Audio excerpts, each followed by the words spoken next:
Welcome to Catholic Quick Takes. The 10 Commandments. Are they a bunch of rules of things that we can't do?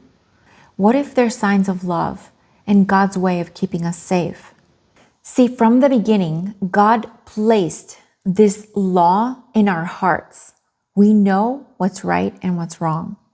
The Catechism of the Catholic Church says, from the beginning, God had implanted in the heart of man the precepts of the natural law. Then he was content to remind him of them. This was the Decalogue.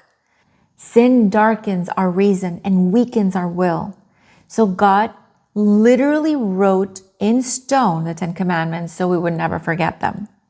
This is the law, God's law. So what are they? Well, the very first one is, I am the Lord your God. You shall have no other gods before me. The second one, do not take the name of the Lord in vain. And the third, keep the Sabbath holy, which means go to church on Sunday. Honor your father and your mother. Don't kill. Don't commit adultery. Don't steal. Don't lie. Don't covet your neighbor's wife or your neighbor's goods. So the first 3 have to do with God, and the last 7 have to do with neighbor. Imagine a circle. And in that circle, the closer you are to the center, the more light and love and peace and joy there is. And the closer you are to the edges, the closer you are to cliffs, to a precipice. And on the edges, you have warning signs that are telling you, don't go down there. And the warning signs are, don't cheat, don't steal, put God first, don't say the name of the Lord in vain, don't commit adultery, right? Don't kill.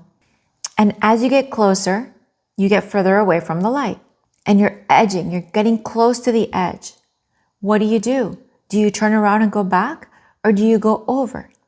When you go over that edge, when you go over that cliff, it's your choice crossing over.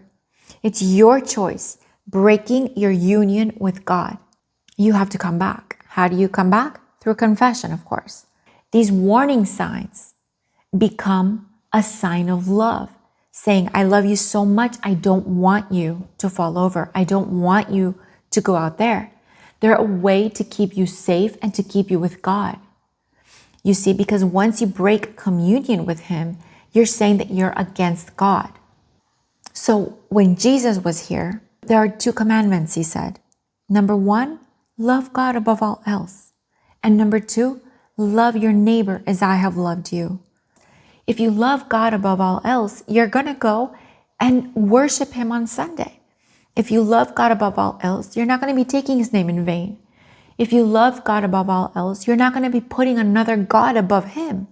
What is another God? Even your work can be your God. Money can be your God. Fame. These things can be your God. So we have to be very careful of where we put God first in our lives. Now, as far as neighbor, if you love your neighbor, you're not going to be killing them, not even physically, but killing them with your words, killing their reputation, gossiping behind them. If it's about love, all that other stuff won't fit in. So live in that circle. Live in that protection of God. God gives each of us the grace to live by His commands. All of us. We just have to respond and we have to accept it. Love means to will the good of the other, to wish them good. The only good is God. To wish them good. So if you see them going away from God, over the cliff, will you help bring them back, or will you let them go over? Freedom is the right to do what we ought. And these commandments are, by God, what we ought. So the question that I ask you is, if you see someone drifting off that edge, are you going to help them back? Thanks for watching. I'll see you next time.